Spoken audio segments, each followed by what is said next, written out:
हम देखेंगे कंप्यूटर में एमएस एक्सेल। एमएस एक्सेल हम पहले भी देख चुके हैं, जिसमें कंप्यूटर किस-किस प्रकार एमएस एक्सेल जो माइक्रोसॉफ्ट एक्सेल है, वो काम करता है। इसमें हम पहले जो देखे हैं, उसमें जो है जिस प्रकार से हम कोई टेबल शीट बनाते हैं या पॉइंट टेबल बनाते हैं या फिर कोई ग्राफ दर्शाते हैं, आंकड़ा को दर्शाना रहा, तो एमएस एक्सेल का उपयोग करते हैं, ये ध्यान रखना। और ये एप्लीकेशन सॉफ्टवेयर है एक, ये हम पिछली कक्षा में देख चुके हैं। और इसमें जो भी घटक हैं एक्सेल के, जिस प्रकार से टाइटल बार है या फॉर्मेटिंग या नेम बॉक्स है, इस प्रकार से अन्य जो हैं वो एमएस एक्सेल के घटक हैं। इनमें हम लोग एमएस एक्सेल का जो कार्य है वो या तो न्यूमेरिकल है या फंक्शन है, जैसे डेट और टाइम, इनके अगर फंक्शन करना फंक्शन की के द्वारा, या न्यूमेरिकल में जैसे सम है, अब्स्ट्रैक्ट्स है, इस प्रकार से। और हम लोग स्टैटिक्स में देखें तो एवरेज है, काउंट है, मिनिमम मैक्सिमम और मोड है, इनका उपयोग करते हैं। और फाइनेंशियल पीएमटी और एफपी वगैरह, इस प्रकार से हम पिछली कक्षा में देख चुके हैं। इनको आप पिछली कक्षा में जाके देख सकते हो, ध्यान रहे। तो इस प्रकार से एमएस एक्सेल के कुछ शॉर्टकट की हैं, उनको हम देख लेते हैं किस प्रकार से शॉर्टकट की में काम करता है एमएस एक्सेल, उनके बारे में देख लेते हैं। सबसे पहले हम देखते हैं F2। F2 जो शॉर्टकट की है, जो कुंजी है, वो एडिट करने के लिए प्रयोग करते हैं। इसके बाद हम F3 देखते हैं। तो इसको अगर हम किसी का नेम पेस्ट करना चाहते हैं या किसी लाइन को पेस्ट करना चाहते हैं तो F3 कर सकते हैं हम डायरेक्ट। F4 जो है वो रिपीट करने के लिए करते हैं, एमएस एक्सेल में कर रहे हैं हम लोग, ये ध्यान रखना। और F5 ये नए पेज के लिए करते हैं। अगर हम शॉर्टकट कुंजी दबाते हैं तो नए पेज आता है, वो भी एमएस एक्सेल में, ये ध्यान रखना। F6 में है अगली विंडो में जाने के लिए। F7 जो होता है स्पेलिंग चेक करने के लिए। अगर हमको स्पेलिंग चेक करना है तो F7 का प्रयोग करते हैं, ये ध्यान रखना। और F10 जो है ये मेनू एक्टिव करने के लिए, मेनू अगर सक्रिय करना चाहते हैं तो F10 शॉर्टकट की का उपयोग करते हैं। इस प्रकार से F11 जो है नए चार्ट हमें चाहिए तो नए F11 का उपयोग करते हैं। इसके बाद कंट्रोल 0, अगर किसी कॉलम को छुपाना रहा, स्तंभ को छुपाना रहा, तो हम कंट्रोल 0 का उपयोग करते हैं। बहुत इम्पोर्टेंट है ये एमएस एक्सेल के लिए। और कुछ एग्जामों में डायरेक्ट यहाँ से 1-2 क्वेश्चन बिल्कुल 100% पूछते हैं, इस वजह से ये क्लास बहुत इम्पोर्टेंट है, ये ध्यान रखना। कंट्रोल 0 में स्तंभ को छुपाते हैं, ये ध्यान रखना है। और कंट्रोल 1, हमें अगर फॉर्मेटिंग चाहिए सेल का तो कंट्रोल 1 दबाते हैं। तो 0 है स्तंभ को छुपाना, कॉलम को छुपाना, और 1 है कंट्रोल 1 के साथ अगर हम शॉर्टकट की का यूज करते हैं तो सेल फॉर्मेटिंग मिल जाता है हमें। कंट्रोल 2, कंट्रोल प्लस 2 अगर हम दबाते हैं, ये शॉर्टकट की का यूज करते हैं, तो बोल्ड, हमें अगर किसी अक्षर को हम बोल्ड करने हैं तो ये शॉर्टकट की का उपयोग करते हैं। कंट्रोल 3, अगर तिरछा करना है, डिलीट करना है, तो इसका उपयोग कंट्रोल प्लस 3, ये ध्यान रखना बहुत इम्पोर्टेंट है। कंट्रोल प्लस 4, ये अंडरलाइन के लिए, अगर किसी लाइन को अंडरलाइन करना है तो इस शॉर्टकट को की का यूज कर सकते हैं, कंट्रोल प्लस 4। कंट्रोल प्लस 5, अगर किसी चीज़ को हम कट करना है, काटना है, तो कंट्रोल प्लस 5 पर दबाते हैं तो कट जाता है, ये ध्यान रखना। कंट्रोल प्लस 6, किसी ऑब्जेक्ट या उद्देश्य को हम अगर छुपाना चाहते हैं तो कंट्रोल प्लस 6 शॉर्टकट की का यूज कर सकते हैं। कंट्रोल प्लस 7, अगर कोई टूल बार है उसे हम छिपाना या दिखाना चाहते हैं तो कंट्रोल 7 कंट्रोल प्लस C1 का टूल बार को छुपाना या दिखाने के लिए यूज करते हैं। कंट्रोल प्लस 8 या 8 इस आउटलाइन को दिखाने के लिए करते हैं, ये ध्यान रखना। और कंट्रोल प्लस 9 कोई रो जो पंक्ति है उसको अगर हम छुपाना चाहते हैं तो कंट्रोल प्लस 9 इसका उपयोग करते हैं। इसके बाद हम देखते हैं कंट्रोल प्लस ए। कुछ सेल अगर सभी सेल को सिलेक्ट करना चाहिए तो कंट्रोल प्लस ए दबाते हैं, ये ध्यान रखना है। और कंट्रोल प्लस इक्वल टू मतलब कंट्रोल प्लस अगर हम लोग बराबर दबाते हैं तो ये ऑटो सम मतलब ये स्वयं जुड़ने लगता है, ये ध्यान रखना है, जुड़ने के लिए करते हैं। Alter plus inter, alter plus inter में अगर हमको न्यू लाइन चाहिए तो अल्टर प्लस इंटर कर देते हैं, न्यू लाइन मिल जाती है। और अल्टर F1 अगर करते हैं तो इंसर्ट हो जाता है, किसी भी चीज़ को इंसर्ट करना चाहते हैं या उसका यूज करना चाहते हैं तो ये इंसर्ट किया जाता है। Alter plus F1। Alter plus F2 में क्या है, सेव एस, अगर सेव एस करना है तो अल्टर प्लस F2 का उपयोग करते हैं, ये ध्यान रखना।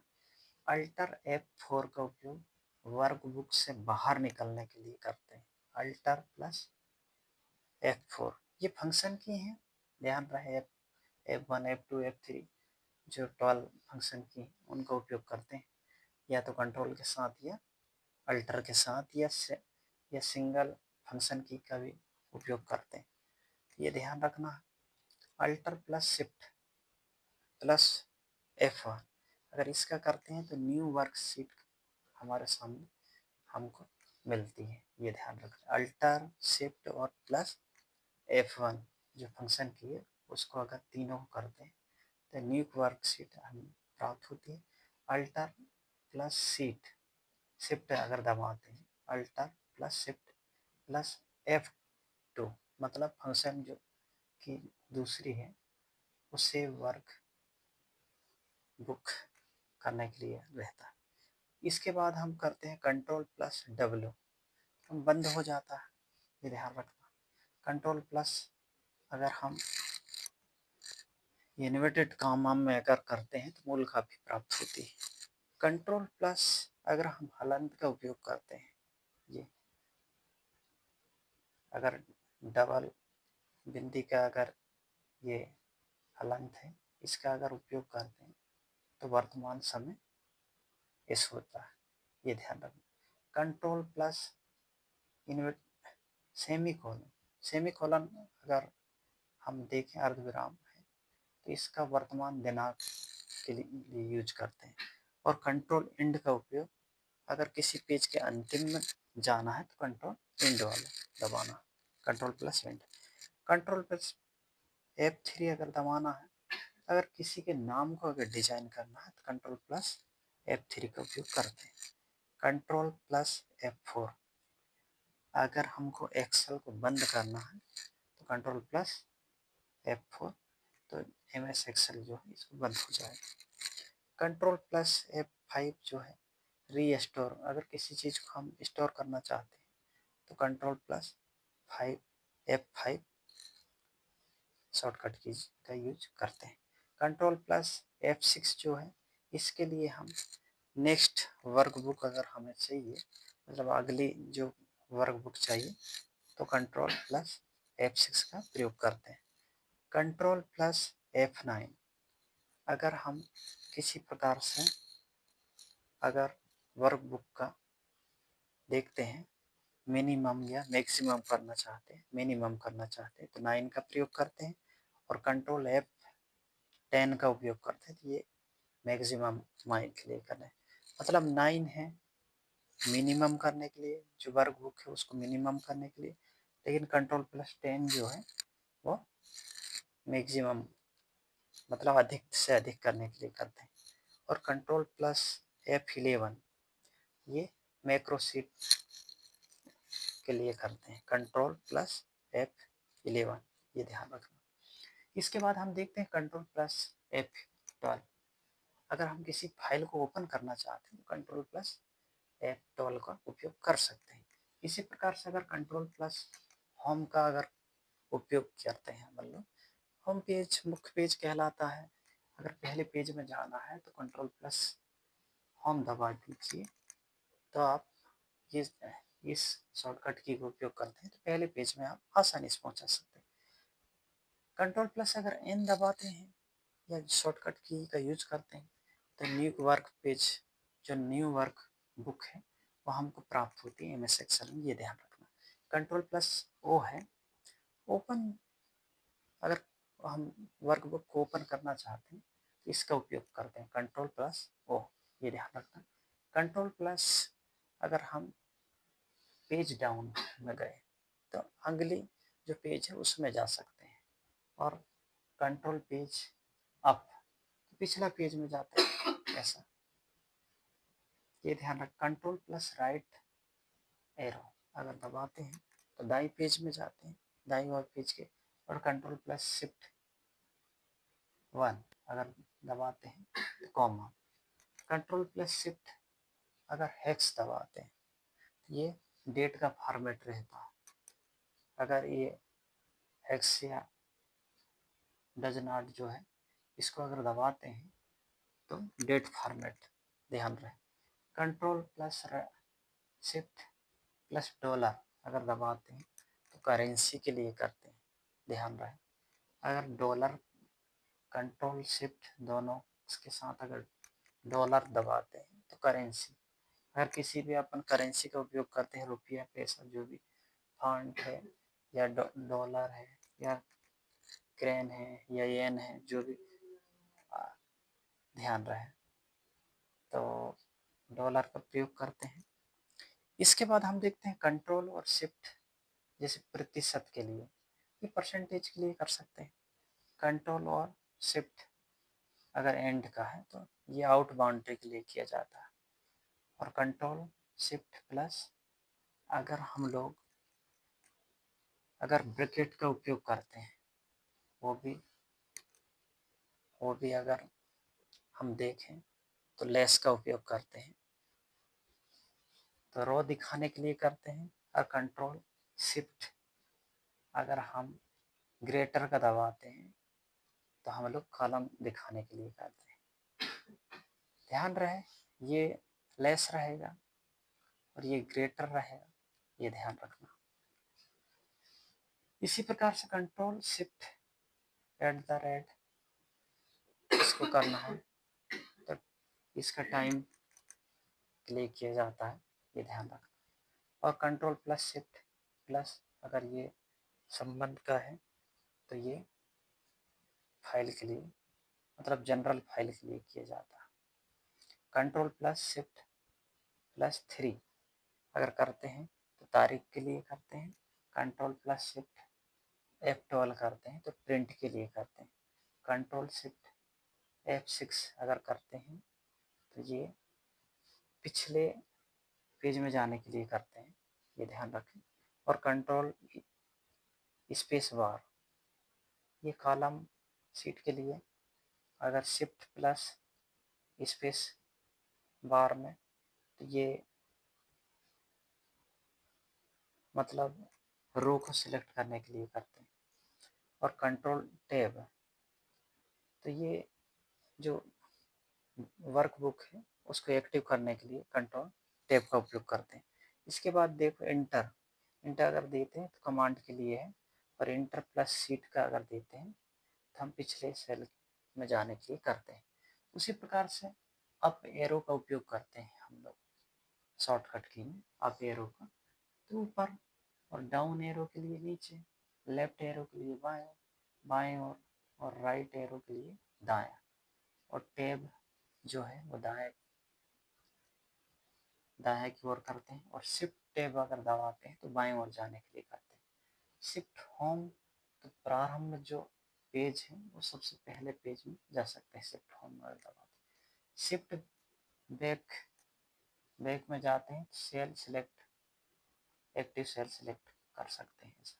फिर अल्टर HAT अगर HAT में अल्टर के साथ HAT रहा तो यहाँ पर कुछ नहीं, सिर्फ लास्ट वाले अक्षर को देखना है आप लोगों को। तो टॉप एलाइजन में जाना है तो अल्टर प्लस HAT टॉप, और अल्टर प्लस HAM रहा तो मिडिल एलाइन के लिए। एलाइन मतलब पेज मार्जिन वही है। Alter plus HAB bottom, bottom, और अल्टर प्लस HAC ये सेंटर एलाइजन के लिए किया जाता है, और अल्टर प्लस L ये लेफ्ट एलाइजेंस के लिए, और ये अल्टर प्लस R ये राइट एलाइजेंस के लिए। मतलब अगर पेज है, पेज अगर इस तरह से है, ये आपका रहेगा टॉप, ये रहेगा बॉटम, ध्यान रहे, और ये रहेगा लेफ्ट, ये रहेगा राइट, और ये रहेगा मिडिल सेंटर। तो यही तो समझना, कुछ नहीं। टॉप एलाइजन ये है, बॉटम ये है, लेफ्ट ये है, राइट ये है, और मिडिल सेंटर ये है। बस इसी को समझना। तो ये शॉर्टकट कीयों का यूज हम MS एक्सेल में करते हैं। तो ध्यान रहे, अगर इसमें हम लोग शॉर्टकट जो है, इसका जो पेज है, अगर हम इधर 7 अलाइंस लेते हैं सेंटीमीटर, मतलब तो इधर 7.5 ले सकते हैं, और इसका जो अधिक से अधिक और कम से कम ले सकते हैं, तो इसको 400 प्रतिशत तक ले सकते हैं अधिकतम, और मिनिमम 10 ले सकते हैं, और जिसका जो बाय डिफ़ॉल्ट रहता है वो 100 रहता है, अगर ज़्यादा से ज़्यादा और कम से कम लेते हैं तो ये है, हम लोग देख चुके हैं कि MS एक्सेल में किस प्रकार से शॉर्टकट की का उपयोग करते हैं। मतलब बहुत सारी शॉर्टकट की हैं, हालांकि इनको बार बार रिवीजन करके आप लोग सीख सकते हो, ध्यान रहे। और किसी भी अगर शॉर्टकट की अगर समझ नहीं आई होगी तो ज़रूर लाइक शेयर कमेंट ज़रूर करें। Thank you for watch.